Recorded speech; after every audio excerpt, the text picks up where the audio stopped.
So hello everyone, welcome to the channel. You guys watching Sham Tiwari. देखो, एक छोटा सा टॉपिक स्टार्ट करने के पहले, एडिटोरियल स्टार्ट करने के पहले एक चीज़ बताता हूँ कि आज का जो एडिटोरियल है वो एक ऐसे सवाल पे है जो 1000 साल पुराना है, पर फैसला 2026 में आया।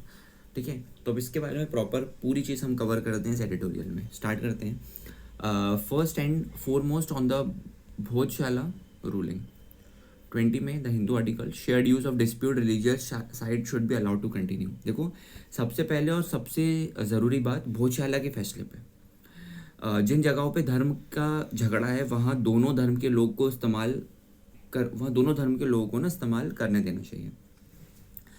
तो स्टार्ट करते हैं। The mix architecture of the Bhojshala Kamal Maula complex in Dhar, Madhya Pradesh, has faced uncertainty about its religious identity for more than a century. देखो, धार एमपी में भोजशाला कमल मौला की बिल्डिंग मिली जुली है, इसलिए 100 साल से ज़्यादा समय से लोग कंफ्यूज हैं कि ये मंदिर है फिर मस्जिद। With the dispute intensifying around the time of Ram Janmabhoomi movement mobilisation, ये झगड़ा तब और बढ़ गया जब अयोध्या में राम मंदिर के लिए आंदोलन जो चल रहा था। The Archaeology Survey of India arranged in 2003 for people of different faiths to take turns using it uh, until a petition in the Madhya Pradesh High Court sought a new survey to determine its true character. तो देखो, 2003 में ASI ने फैसला किया कि अलग अलग धर्म के लोग बारी बारी से इस जगह को यूज़ करेंगे, लेकिन फिर एमपी हाई कोर्ट में किसी ने अर्जी दी कि नए सर्वे करो ताकि पता चले इसकी असली रूप जो है वो क्या है। The High Court objected in 2024. The Supreme Court of India also allowed the survey to proceed with safeguards. High court ने 2024 में हाँ कर दी, सुप्रीम कोर्ट ने भी सर्वे करने दिया लेकिन कुछ शर्तों के साथ। On May 15 the high court ruled that the complex that had been a Hindu temple and suggested that the Muslim site seek alternative from the state while inciting that it was only determining its religious character. देखो, 15 मई को high court ने बोला कि ये complex जो है वो पहले हिंदू मंदिर था, और मुस्लिम पक्ष को कहा कि सरकार से कहीं और ज़मीन ले लो। साथ ही कोर्ट ने कहा कि हम सिर्फ ये बता रहे हैं कि ये जगह किसी धर्म की है, मालिकाना हक नहीं। The finding following from chief justice of India Suryakant revival of the Bhojshala proceeding in January was based on the value of archaeological evidence and the court's 2019 Ayodhya judgment, especially the principles of preponderance of probability and the faith and belief. देखो, ये फैसला CGI Suryakant के जनवरी में case दोबारा शुरू करने के बाद आया, और ये पुराना सबूत और 2019 के अयोध्या फैसले पर बेस्ड था। खासकर कौन सी बात ज़्यादा मुमकिन है, आस्था और विश्वास वाले रूल पर। While the Places of Worship Special Provisions Act 1991 had frozen the religious character of all places of worship as on August 15, 1947. तो हालांकि 1991 के कानून कहता है कि 15 अगस्त 1947 को जो जगह जिस धर्म की थी वही रहेगी। The case proceed through a loophole in section 43 exempting ancient and historical monuments under the Ancient Monuments and Archaeological Sites Remains Act 1958. Given the High Court determination, this is procedural side door that hollows out the Act spirit. Okay. So लेकिन case section 43 का एक loop hole से पता चला जो कहते हैं पुरानी और ऐतिहासिक इमारतों पर ये नियम नहीं लगेगा। 1958 के एंशिएंट मॉन्यूमेंट्स एक्ट के तहत हाई कोर्ट के इस फैसले से ये कानून का एक छुपा रास्ता बन गया, जो 1991 के एक्ट को अंदर से लाइक यू कैन से खोखला कर देता है। ओके, अब इस एडिटोरियल का सेकंड पैराग्राफ पढ़ते हैं। The CGI involvement allowed movement amounts to the Supreme Court staying civil suits while allowing PILs to achieve functional identical outcomes. CGI के इसमें पढ़ने के मतलब है कि सुप्रीम कोर्ट ने आम केस तो रोक दिया लेकिन PIL से वही काम हो रहा था। The courts may believe that they are neutral adjudicators but they are operating in political polarized terrain. देखो, कोर्ट सोच सकते हैं कि वो न्यूट्रल जज हैं, लेकिन असल में वो सियासत से बनते हुए माहौल में काम कर रहे हैं। Group such as the Hindu Front for Justice, while initiated parts of the Bhojshala litigation are politically backed entities.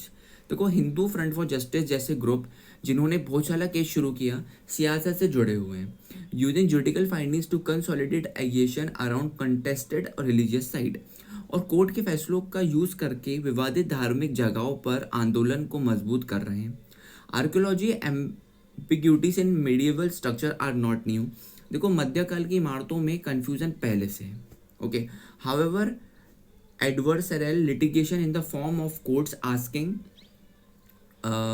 what was their first can introduce arbitrary bounds favorable to the majority and political climate. लेकिन जब court पूछते हैं पहले क्या था, तो ये मन मानना फैसला बन जाता है जो सियासत को फायदा देते हैं. A likely question is why draw the line at medieval conquest and not go back to pre-Hindu histories. एक सवाल ये भी है कि अगर medieval जीत तक जा रहे हैं तो हिंदू से पहले के इतिहास तक क्यों नहीं जाते. The Bhojshala ruling indicates that the Ayodhya verdict has paved the way to repeatedly challenge the status of minority religious sites if they are also